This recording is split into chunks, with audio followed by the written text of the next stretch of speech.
Amados irmãos e irmãs, paz e bem, 25º domingo do tempo comum, dia 19 de setembro, abertura da festa dos arcanjos São Miguel, São Gabriel e São Rafael.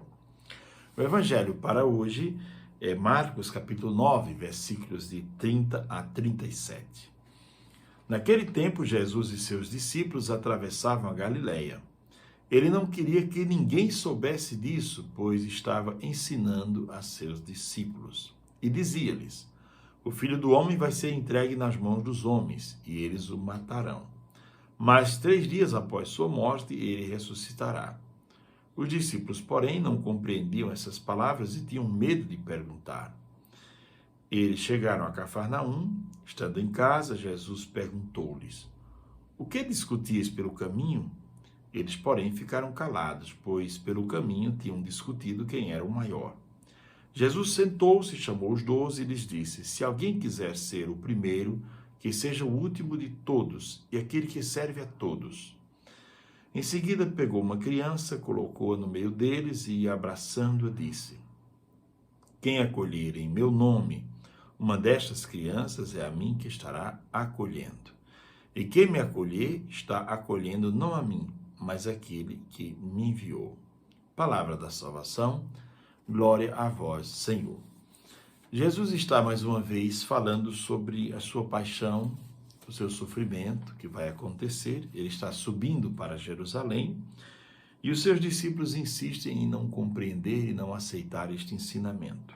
Diz o texto que eles não compreendiam e tinham medo de perguntar. Significa dizer que tinham medo de aprofundar. Nós também temos medo de aprofundar certas questões sobre a nossa vida, sobre a nossa personalidade. Temos medo de aprofundar certas coisas de família, questões de amizade.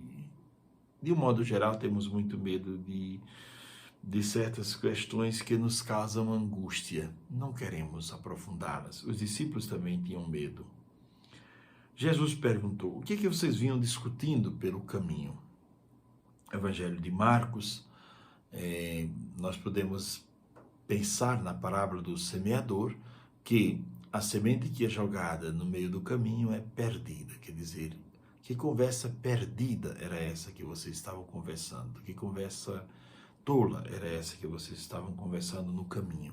Vocês não estavam conseguindo me escutar, caminhavam comigo, mas ao mesmo tempo não estavam comigo.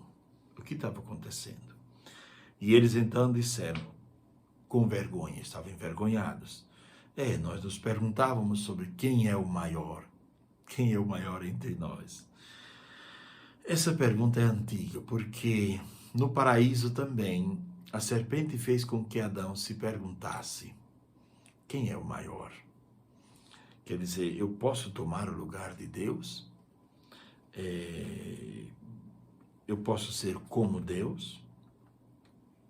Por que nos compararmos tanto aos outros? É mais interessante viver com os outros e não viver como os outros, porque nós sempre vamos encontrar alguém que está mais preparado ou menos preparado do que a gente.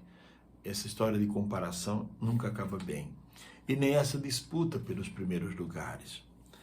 Quem é o maior na igreja? É aquele que serve mais, dirá Jesus. Quem tiver mais responsabilidade na igreja deve amar mais, deve perdoar mais, deve ser mais santo, deve buscar mais santidade e mais coerência de vida. É isso. Quer dizer, quanto maior o seu serviço na igreja, a pessoa não deve se considerar maior que as outras ou melhor, mas deve considerar a sua responsabilidade de amar e de ter uma intimidade com Cristo muito maior. A sua responsabilidade é maior porque na sua vida deve resplandecer o ideal do Evangelho. Pois bem, eles ficaram com vergonha porque estavam discutindo sobre quem seria o maior. Bom, às vezes, nos nossos ambientes de trabalho, nós também tornamos os ambientes de trabalho insuportáveis quando fazemos esta pergunta com frequência: quem é o maior? Quem é o mais importante? Quem sabe mais? Quem pode mais? Isso destrói qualquer relacionamento sadio, porque torna o outro um concorrente, e não um amigo, e não um companheiro de viagem. O livro de Coelete diz: a vida em cima desta terra é só inveja. Alegrar-se com a desgraça alheia ou sofrer com o sucesso dos outros. É muito interessante essa citação de Coelete, né? Se alguém quiser ser o primeiro, disse Jesus, seja o último. Santo Agostinho dirá: aprendamos com as árvores que só crescem após firmar bem as raízes. Às vezes nós pensamos muito em crescer, seja dentro de um movimento da igreja, seja dentro de uma pastoral. Dentro da igreja existem também estas coisas, é claro, né? Estas invejas e tudo isso, não é? A segunda leitura vai aprofundar um pouco esse tema, não é? Mas Santo Agostinho dá esta receita. Se quisermos crescer de maneira correta, espiritualmente, humanamente, etc., se quisermos crescer dentro da visão do Evangelho, devemos observar as árvores. Quer dizer, primeiro, aprofundar bem as raízes, para depois crescer a folhagem. Pois bem, São João Crisóstomo diz: os discípulos não entendiam a pregação de Jesus, porque Jesus falava como Deus, e eles estavam sintonizados em outras preocupações. Jesus continua e diz: se alguém quiser ser o primeiro, seja o que serve. Viva uma vida de relação e de amor com o próximo e não de competição.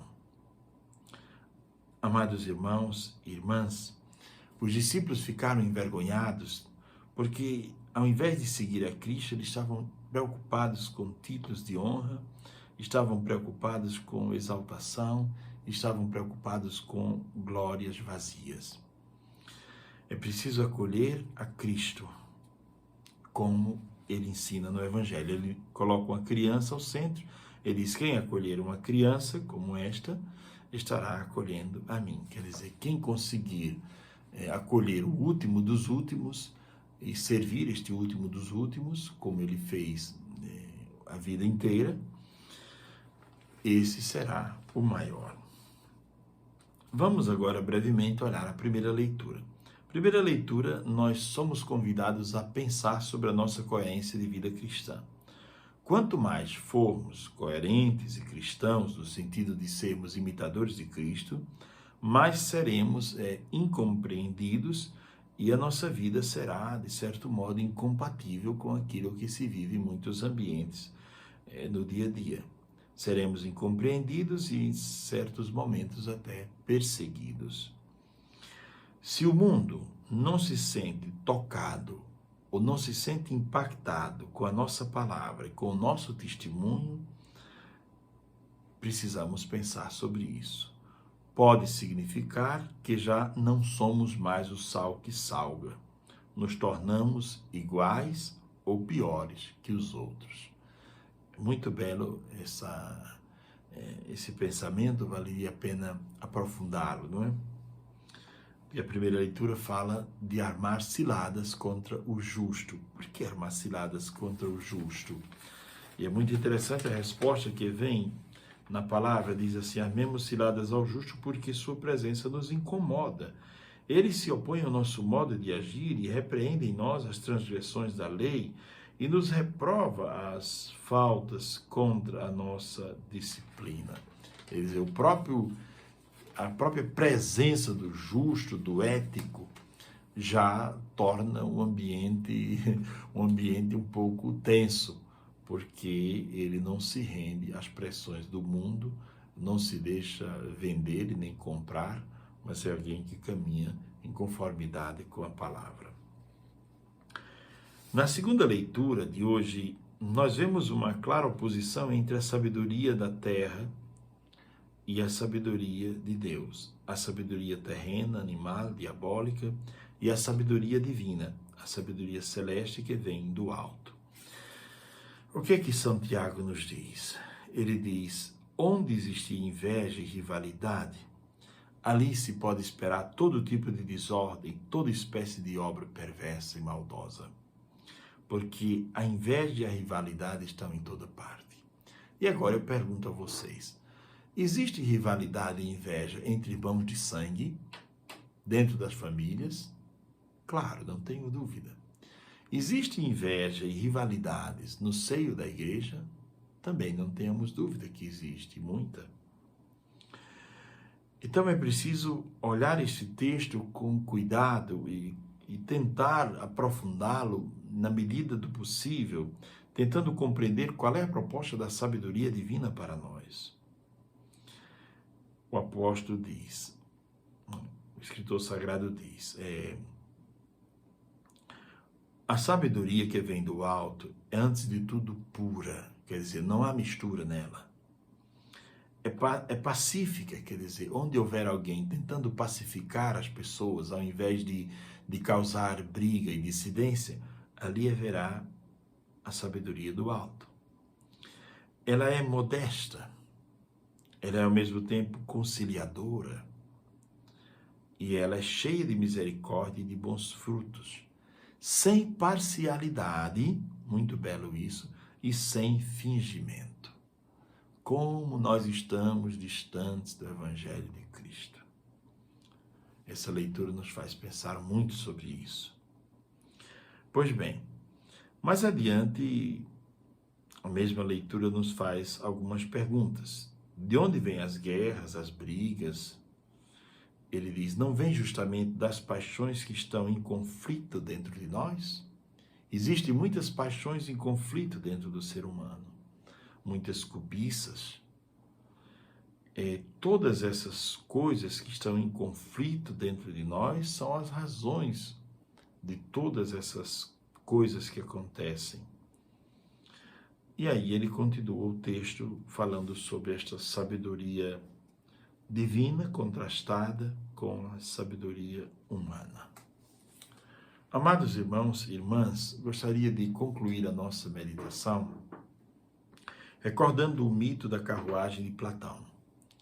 Platão fala de um mito de um cocheiro que tem uma carruagem alada, com 2 cavalos que voam, e esses 2 cavalos um representa a psique, que caminha alinhada com a razão. O cocheiro é o homem que guia, não é, a carruagem é a vida. E os 2 cavalos são essas 2 forças que existem no homem. Uma que nos impulsiona para o céu, para as coisas celestes, seria uma espécie de Apolo, e uma outra que nos empurra para as coisas de baixo, seria o Dionísio. Então nós, se quisermos caminhar com equilíbrio, e se quisermos conduzir esta carruagem que é a vida, sem atropelo, sem atropelar ninguém, sem nos atropelar, devemos buscar a coerência e, ao mesmo tempo, o equilíbrio na condução desses 2 cavalos, na condução da carruagem, que é a vida.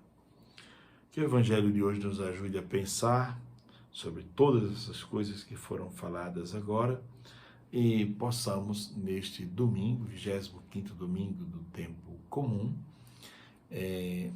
trazer para a nossa vida estas reflexões. Quem é o maior dentro da igreja? É aquele que serve mais, é aquele que testemunha mais, é aquele que ama mais. Pode ser que não seja aquele que tenha o serviço ou a tarefa mais elevada, mas seja aquele que ama mais e serve mais. Depois, por que o justo e o ético incomoda? Essa foi outra pergunta.